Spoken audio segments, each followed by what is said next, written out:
네, 시작하기 전에 영상을 하나 볼 건데요. 영상을 보실 때 팁을 좀 하나 드리려고 합니다. 우리 어린아이가 하나 나올 텐데 지금 여기에 보면 우리가 다 성장한 우리 성인분들 또 부모님들 이미 장성한 자녀를 또 키워내시고 또 손주, 손녀가 있는 그런 분들도 많이 계시다고 생각합니다. 여기 나오는 어린아이가 나라고 생각하시고 그 아이의 관점에서 이 영상을 봐주시면 도움이 될 것 같습니다. 예, 우리 아이들이 성장하는 과정을 보여주는 학생들이 만든 이제 그 UCC라고 해서 최우수상을 받은 작품을 제가 잠깐 보여드렸는데요. 보시면서 이제 우리 자녀를 양육하시면서 또 이렇게 떠오르는 생각들이 있으셨을 거라는 생각이 좀 듭니다. 예, 이제 한번 강의를 시작하려고 하는데요. 자, 넘겨주십시오.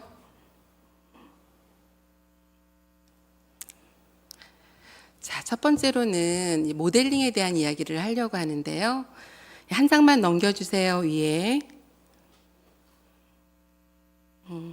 잘 안 먹네요. 그래서 잘 안 먹어서. 예, 일단, 자녀가 이렇게 성장하는 과정에서 보게 되면 부모를 닮아가는 과정을 우리가 모델링이라고 합니다. 그래서 이 모델링은, 부모의 모델링은 굉장히 필수적이라고 할 수가 있는데요. 우리가 이제 자녀가 부모를 보고 이렇게 많은 것들을 배우게 됩니다. 그래서 어떻게 보면 부모와 자녀가 잘 소통하는 관계가 돼야 이 가정도 화목하게 될 수가 있는데요. 자녀는 아무래도 이렇게 부모가 이제 주는 그 사랑을 통해서 굉장히 자신감을 많이 얻게 됩니다. 그리고 자녀가 부모에게는 기쁨이 되는 것은 분명합니다. 하지만 우리가 제가 상담 현장에서 보게 될 때에는 자녀 때문에 고통받는 부모들이 너무 많더라고요. 자녀가 나의 기쁨이 되는 건 분명한데 고통받고 있는 경우가 많다는 것입니다. 그래서 우리가 이제 한번 부모에 대해서 한번 생각을 해봐야 되는데요.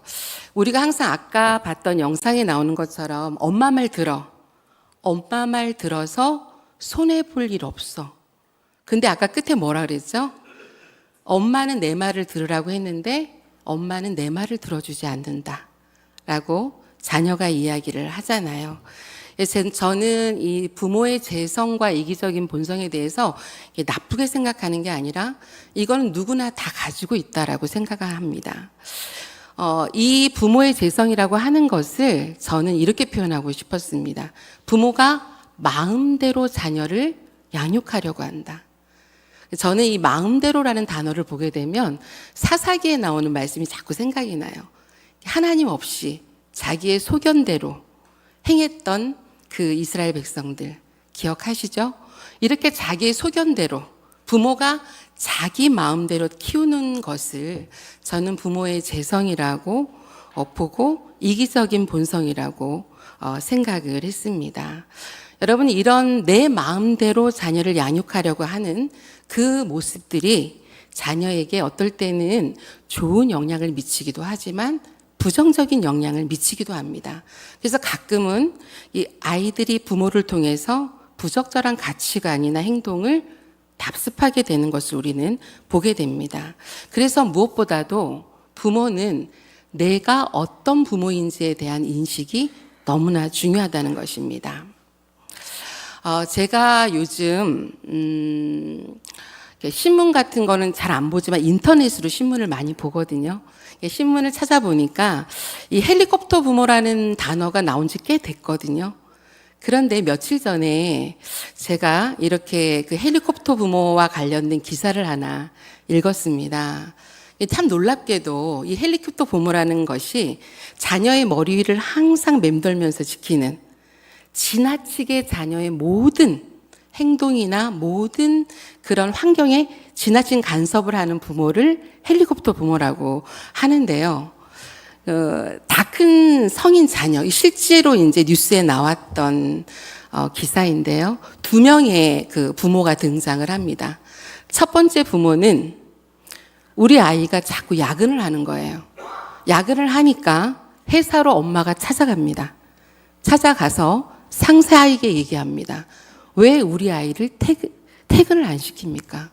왜 야근을 시킵니까? 성인 자녀인데 이 부모가 찾아가서 따졌다는 거죠.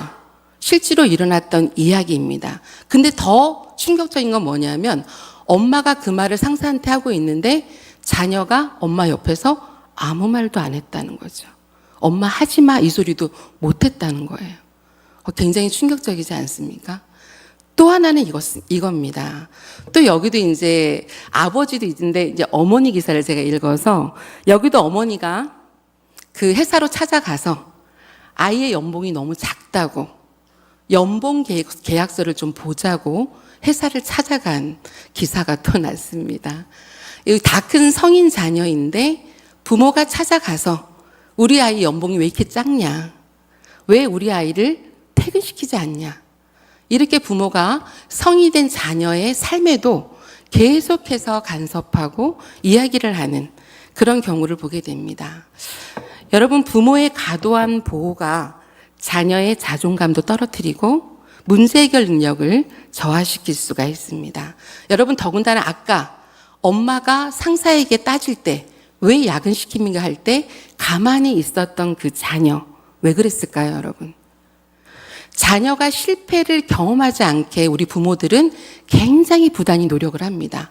나와 똑같은 삶을 살면 안 돼. 나처럼 실수하지 마. 이렇게 이야기하죠. 하지만 우리 자녀가 실패를 경험하지 못하게 될 때 어떻게 될까요? 실제로 그런 위험이나 그런 위기가 봉착했을 때 대처 능력이 우리 아빠보단 떨어지겠죠. 그 실패를 경험한 사람보다. 그래서 이 가만히 있었던 아까 그 자녀도 어떻습니까, 여러분? 자기가 대처를 했어야 되잖아요. 엄마 회사 오면 안 돼. 내가 해결할게. 내가 얘기할게. 이렇게 해야 되는데 엄마를 대동하고 나타났다는 거죠. 성인 자녀가 같이 회사로. 이렇게 자녀의 모든 결정과 활동에 개입하려는 경향이 있는 부모를 요즘 헬리콥터 부모라고 이야기를 합니다. 성인 자녀는 이런데 초, 중, 고, 등학교 자녀들은 또 어떨까요? 우리가 말을 하지 않아도 아실 거라는 생각이 좀 드는데요. 제가 이제 그 부모 돌봄의 중요성에 대해서 이제 넘어가려고 하는데 뭐냐 하면 헬리콥터 부모가 되지 않기 위해서 부모가 자기 돌봄을 해야 된다는 것입니다. 우리 PPT를 띄워주시면 좋을 것 같습니다. 부모 돌봄의 중요성을 우리가 일단 보게 되면 우리가 이런 이야기를 많이 듣습니다. 부모가 행복해야 자녀도 행복하다. 이런 이야기를 합니다. 아마 많이 들어보셨을 거라는 생각이 드는데 부모가 자기 자신을 잘 돌보게 될 때 안정적인 양육이 가능하게 된다는 것입니다. 제가 이렇게 빨간 글씨로 적어온 그 부분을 보게 되면 이제 심리학에서 이야기를 하고 있는 경우인데요. 부모가 감정적으로 굉장히 불안할 때, 이 부모의 불안정한 이 모습이 자녀에게 전이 될 수 있다. 이 전이라는 말은 심리학 용어이기도 한데 어렵지 않습니다. 전이 옮겨간다는 말이죠. 그래서 이 부모가 가지고 있는 어떤 불안감, 그런 굉장히 부모가 힘들어하고 괴로워할 때 이 모든 모습을 자녀가 어디선가 지켜보고 있다는 것입니다. 그래서 우리가 보게 되면 흔히 우리가 청소년들도 학교에서 진로 탐색 이런 것들을 하거든요. 그거 왜 할까요, 여러분? 진로 탐색을? 그 아이가 미래를 위해서 내가 어떤 걸 좋아하고 어떤 길을 가야 될지에 대해서 학교에서 이런 진로 탐색 시간을 통해서 도움을 주는 거거든요. 근데 우리 부모님들도 진로 탐색까지는 아니더라도 어떻습니까? 우리 자녀를 향해서, 내 자신을 향해서 계획이 있어야 된다는 것입니다. 근데 계획이 없을 때 부모가 어떻습니까? 우왕좌왕하거나 이런 가운데 있을 때 분노하게 되면서 자녀는 굉장히 부정적으로 영향을 많이 받게 됩니다. 그래서 부모의 안정성, 자기 돌봄, 이런 것들은 굉장히 중요한데요. 제가 이제 가로 안에 가지고 온 그 내용들을 보면 시간과 공간을 만들자라는 말을 간략하게 가지고 왔습니다. 이것은 뭐냐 하면 부모가 먼저 나를 위한, 내가 분노하지 않게, 내가 아이를 향해서 부정적인 언어나 행동을 하지 않기 위해서 나의 시간, 나의 공간이 필요하다는 것입니다. 이렇게 조화로운 가족 환경이 될 때 우리 자녀들의 모습이 긍정적으로 성장할 수 있다는 것입니다. 이제 두 번째로 자기 돌봄의 필요성에 대해서 이제 조금 말씀을 드리려고 하는데요. 오늘 행복한 부모가 되고 싶습니까의 키워드는 자녀 이야기가 아닙니다. 지금 우리 부모가 부모인 내가 어떻게 내 자신을 잘 돌볼 것인가. 이것이 키워드가 될 것 같은데요. 자녀를 건강하게 기르기 위해서 부모가 자신을 돌보는 것이 굉장히 중요합니다. 그래서 부모가 정신적으로 또 신체적으로 건강을 유지하기 위해서 우리가 해야 되는 일이 있다는 것입니다. 어떻게 보면 오늘 제가 여러분들에게 드리는 그 자기 돌봄의 방법들이 텔레비전이나 오은영 박사가 하는 프로들이나 이런 데서 굉장히 많이 언급됐을 수 있는 이야기일 수 있습니다. 하지만 여러분들이 여기서 다시 한번 정리를 하시고 가시면 참 좋겠다는 생각이 드는데요. 부모가 자기 시간을 확보하고 자아를 재충전하는 방법을 찾아야 한다는 말씀을 드리고 싶습니다. 왜냐하면 우리 부모님들이 아이들에게 집중해서 아까 헬리콥터 부모처럼 아이들 주위를 빙빙 돌면서 24시간을 그렇게 빙빙 돌 때 어떻게 될까요? 지치게 됩니다. 지치게 되면 아이한테 어떻게 얘기합니까? 내가 너 때문에 몸이 이렇게 아파. 내가 너 때문에 어떻게 했는데, 너를 어떻게 키웠는데, 이런 원망들이 막 쏟아지는 거예요. 이 쏟아지는 원망들을 우리 자녀는 속으로 뭐라 그럴까요? 누가 그러라고 했나? 라고 속으로 생각할 수 있다는 것입니다. 부모가 자기를 돌보지 않고 스스로 무너질 때 자녀들은 그런 부모를 보면서 좋은 모델링을 할 수가 없습니다. 부모 자신의 건강을 챙기는 것도 우리 부모가 자신을 돌보는 아주 중요한 일이라고 생각을 합니다. 그렇다면 자기 돌봄의 방법에 대해서 이제 조금 말씀을 드리려고 합니다. 규칙적인 운동을 해야 된다는 거 모르시는 분이 없을 것 같고, 건강한 식습관을 가져야 된다는 말도 우리가 너무나 많이 듣고 있습니다. 제가 아는 한 어머니가 104kg가 나가세요. 이제 그 출산도 여러 번 하시면서 이제 계속 이 식욕 같은 걸 끊지 못하시다가 원래는 굉장히 날씬하셨는데 이분이 104kg까지 이제 몸무게가 늘어나 버리셨어요. 근데 자녀들이 이제 엄마가 몸무게가 너무 많이 나가니까 학교에 오는 것도 너무 창피하고 엄마랑 같이 마트 가는 것도 창피하고 굉장히 아이가 힘들어해요. 근데 엄마는 이거를 어떻게 자기도 건강을 어떻게 해보려고 하는데 잘 되지가 않습니다. 이제 이분이랑 같이 식사를 한 적이 있었는데요. 정말 이 큰 라지 사이즈 피자를 혼자 다 드실 정도로 굉장히 식욕이 좋으셨는데 이분이 계속 그 얘기를 저한테 울면서 하시더라고요. 먹고 운동하면 돼요. 라고 하시면서 이제 운동을 하시는데 어떨까요? 이제 몸무게가 너무 많이 나가니까 한 5분 정도 걸을 때 관절이 너무 아프신 거예요. 또 포기하고 우울증이 그리고 또 오셔서 그리고 자녀하고의 갈등도 굉장히 많아진 것을 보게 됩니다. 엄마가 계속 아픈 걸 보니까 그게 자녀한테는 너무 싫은 거예요. 엄마를 이해하기에는 또 자녀가 너무 어리기도 하고 그래서 이 부모님께서 이제 상담을 요청하신 경우가 있었는데요. 부모의 어떤 건강한 모습도 자녀에게 굉장히 중요하다는 것입니다. 그래서 이제 제가 세 번째로 이렇게 적어온 거 보게 되면 지속 가능한 생활 습관이 참 필요하다는 말씀을 좀 드리고 싶었습니다. 꾸준하게 내 자신에 대해서 관리해 갈 수 있는 그런 습관들이 필요하다는 것입니다. 제가 붉은 글씨로 이제 적어온 부분들이 이제 굉장히 중요해서 붉은 글씨로 적었을 텐데요. 그러니까 우리 부모님들이 정말 당면한 고민이나 스트레스들이 있을 거라고 생각합니다. 근데 그 부분에 대해서 많은 분들이 회피하시는 경우가 굉장히 많이 있거든요. 근데 이 당면한 고민이나 스트레스를 명확하게 파악하고 풀지 않고 가게 되면 어떻게 될까요? 쌓이게 되죠. 이 쌓인 것들이 나중에는 결국은 신체화라고 해서, 이 신체화라는 단어는 이 병리적인 질병 중에 하나인데요. 뭐냐 하면 내가 너무 스트레스를 받게 되면 몸이 아플 거예요. 스트레스를 받으면.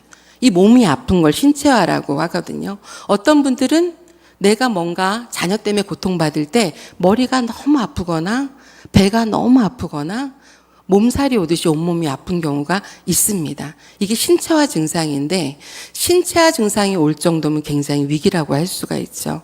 그래서 자신의 어떤 감정의 변화라든지 아니면 신체적인 증상, 그리고 일상생활의 어려움, 이런 것들을 스스로가, 부모는 잘 체크해야 된다는 것입니다. 그래서 우리가 요즘 학교에 이제 제가 가끔씩 의뢰를 받아서 학교 상담을 하게 되면 학교에서 요즘 가장 학생들을 향해서 많이 회사되는 단어가 뭐냐면 정신건강이에요. 이 아이가 정신건강이 어떠냐. 왜냐하면 아이들이 굉장히 이 신체적인 이 어려움보다 정신적으로, 아까 우리가 그 영상으로 봤던 그 아이 있잖아요. 그 아이의 성장기를 봤잖아요. 그 아이가 어떻습니까? 초등학생인데 밤늦게 별을 보면서 집에 들어간다는 거죠. 그렇죠? 엄마 아빠가 일을 하시니까 그 시간에 맞춰서 같이 학원을 돌잖아요.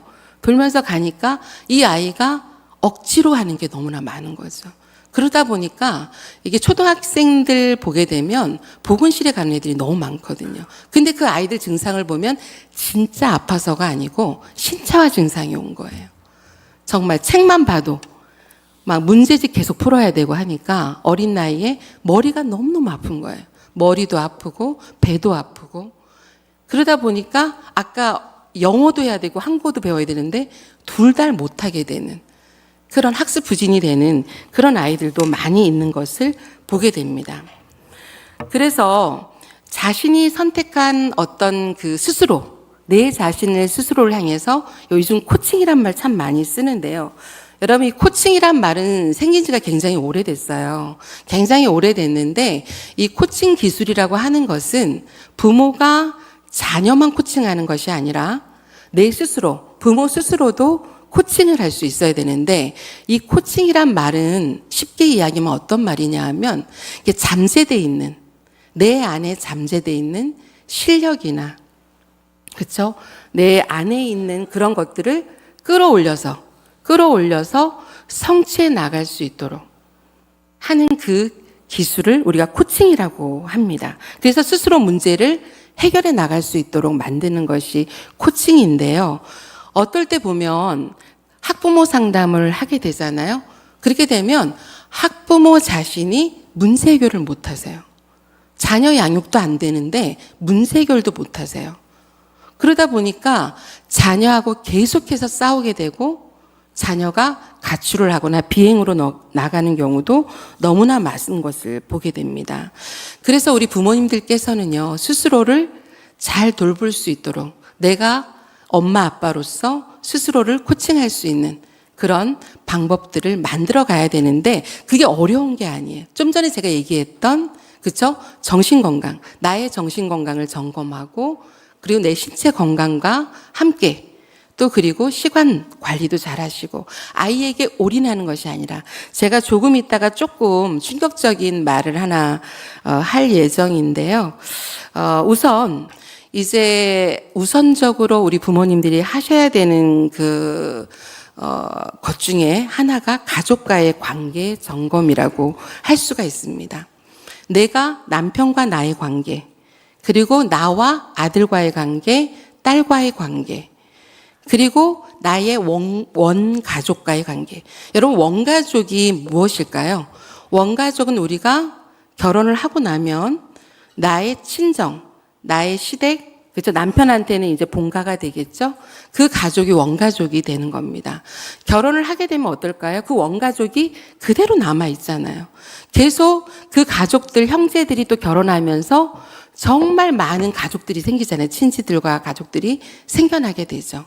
그래서 그 관계 속에서 우리는 그 관계의 친밀도를 우리가 점검해 나가야 된다는 것입니다.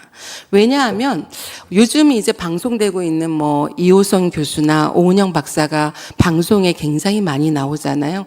그분들이 문제에 접근할 때 항상 빠지지 않고 거쳐가는 게 원가족이거든요. 왜냐하면 친정이나 시댁을 평생 봐야 되잖아요.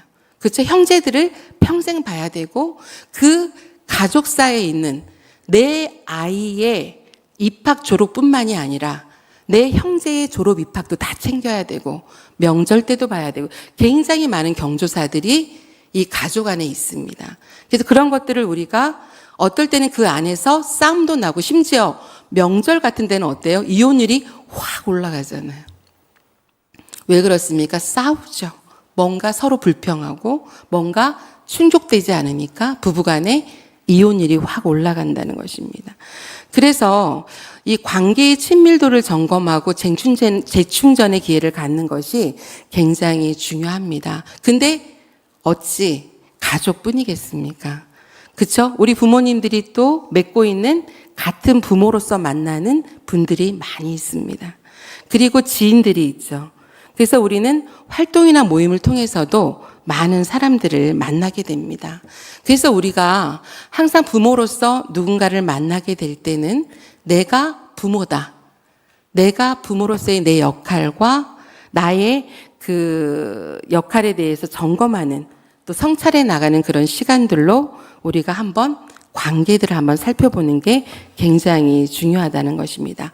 왜 그러냐 하면 친밀한 인간관계를 통해서 우리는 정서적으로 지지를 받기도 하고 그 안에서 행복감을 얻기도 하기 때문에 그렇습니다. 이 지지와 행복감이 부모에게 있을 때 우리 자녀들에게 그것을 가르칠 수 있고 또 우리 아이들이 그 모습을 보면서 나도 인간관계를 이렇게 해나가야 되겠다라고 이제 알게 된다는 것입니다. 여기 붉은 글씨로 써져 있는 의식적으로 관계를 점검하자라고 하는 말이 나오잖아요. 이 의식적이라는 말은 다른 말로 바꾸면 의도적이라고 할 수가 있습니다. 의도적으로 우리가 관계를 점검하고 만약에 그 관계가 틀어지거나 힘들어졌다면 내가 그 사람을 오래 봐야 되는 사람이라고 하면 개선하려고 노력해야 될 거라는 것입니다. 여러분 이제 제가 여기 써갖고 온 말 중에 조금 저에게는 좀 충격인데 여러분들이 어떻게 들으실지 모르겠는데요. 여러분 부모는 완벽하지 않습니다.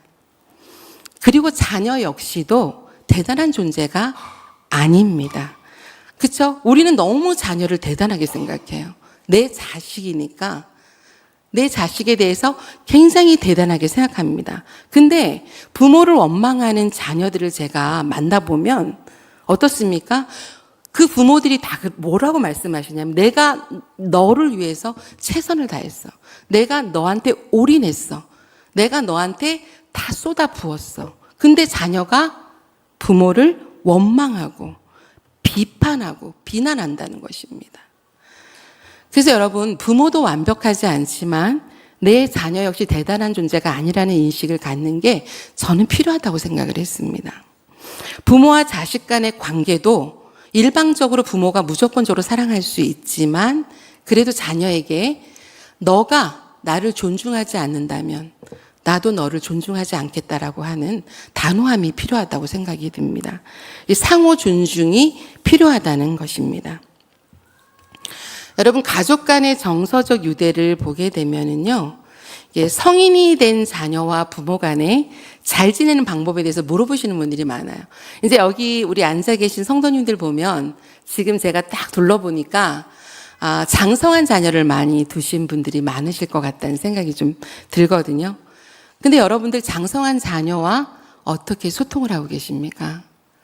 정말 어떨 때는 한 달이 가도 전화 한 통 자녀한테 안 오고 속으로 괘씸하다 이런 생각을 하면서 계속 마음으로 나중에 내가 혼내줘야지 이런 생각을 하지는 않으십니까? 여러분, 성인이 된 자녀와 부모가 잘 지내는 방법 중에 하나는 안부를 묻는 것입니다. 이 안부를 묻는 거. 이 안부를 묻는 것은 어떻게 보면 당연해 보이는데 우리가 이걸 안 하고 있더라고요. 제가 한 시어머니와 이야기를 나눴습니다.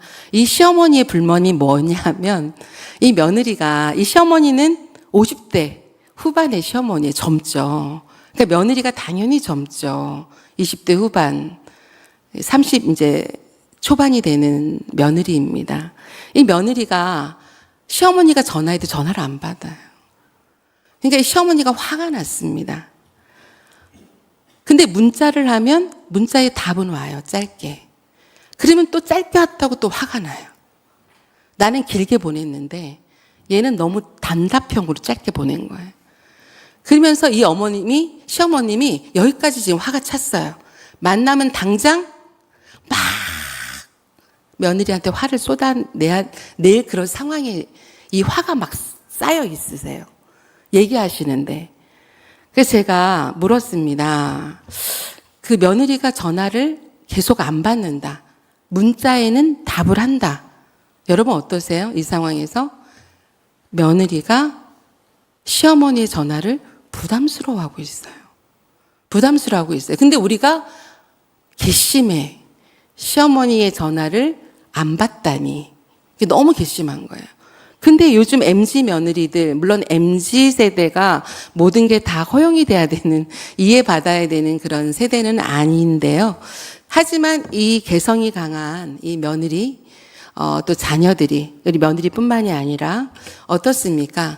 자신들이 이제 불편해하는, 너무나 힘들어하는 그런 부분들이 있을 때 어떨까요? 어른인 우리가 먼저 이해할 수는 없을까?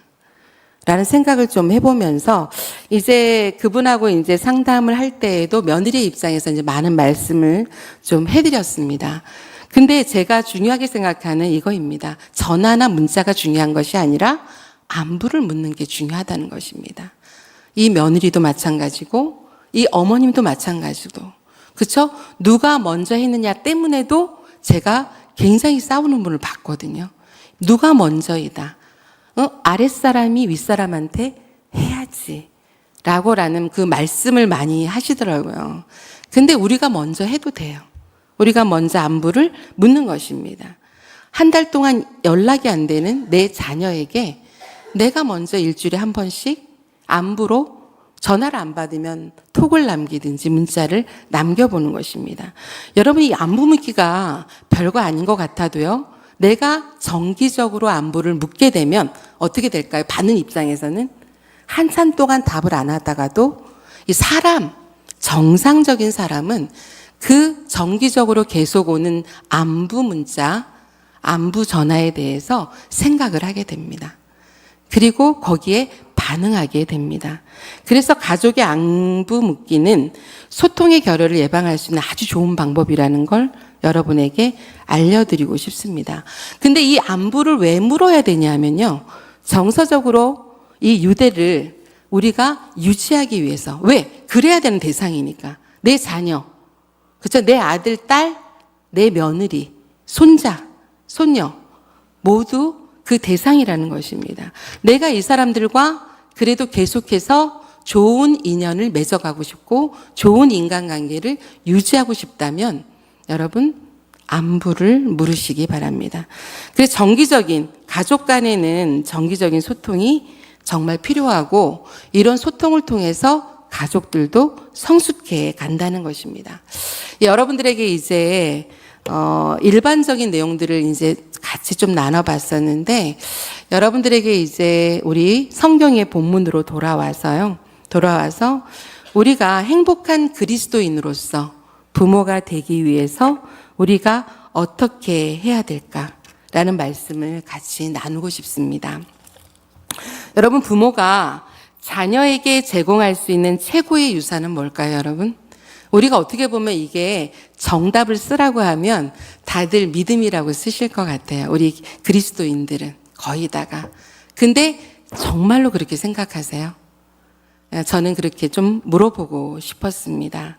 여러분, 부모가 자녀에게 제공할 수 있는 최고의 유산은 정말 믿음이 맞습니다. 제가 두 번째로 이 붉은 글씨를 가지고 왔는데요. 저도 이것 때문에 자녀 갈등이 참 많았습니다. 조급함. 부모의 조급함. 우리가 자녀를 놓고서는 참 기다리지 못합니다. 남의 자녀는 잘 기다려요. 내가 어느 기관에 소속이 돼 있어서 그 다른 분의 자녀를 함께 그 자녀와 뭔가를 풀어가야 될 때는 너무너무 인내심이 잘 발휘가 됩니다. 근데 내 자녀한테는 인내심이 발휘가 잘 안 돼요. 잘 못 기다려요, 우리가. 굉장히 못 기다리는데 이 조급함이 자녀들을 너무나 힘들게 합니다. 그래서 우리가 이 아이들의 이 집 자녀는 너무나 빨리빨리 성장하는데 우리 집 자녀는 너무 더디게 성장할 때 너무 답답하잖아요. 하지만 우리가 주 안에서 기도하면서 기다려줄 수 있어야 된다는 것입니다. 왜? 주님께서 그렇게 개인차를 주셨어요, 우리 자녀들에게. 그래서 우리들은 자녀의 성장과 발달에 이 조급함이, 부모의 조급함, 기다리지 못하는 이것들이 장애가 되지 않도록 우리들은 항상 기도해야 된다는 것입니다. 부모가 먼저 행복해야 자녀에게 모범적인 롤모델이 될 수 있습니다. 그래서 부모가 주님의 사랑으로 먼저 충만해져야 됩니다. 부모가 가지고 있는 그 안정감이 우리 자녀들에게 믿음을 심어주는 것입니다. 신앙을 통해서 우리 부모가 긍정적인 모습을 유지하게 될 때 우리 자녀들은 올바르게 주 안에서 예수님이 성장하듯이, 예수님의 몸과 지혜가 성장하듯이 우리 자녀들도 성경적인 가치관을 갖추게 되는 것입니다. 여러분, 제가 오늘 행복한 부모가 되고 싶습니까? 라는 말을 통해서 여러분에게 꼭 전하고 싶었던 말은 바로 부모 자신이 자신을 잘 돌봐야 된다는 것입니다. 우리 자녀들이 행복하기를 바라시잖아요. 저도 누구보다 우리 자녀가 행복하기를 너무나 바라고 기도하고 있습니다.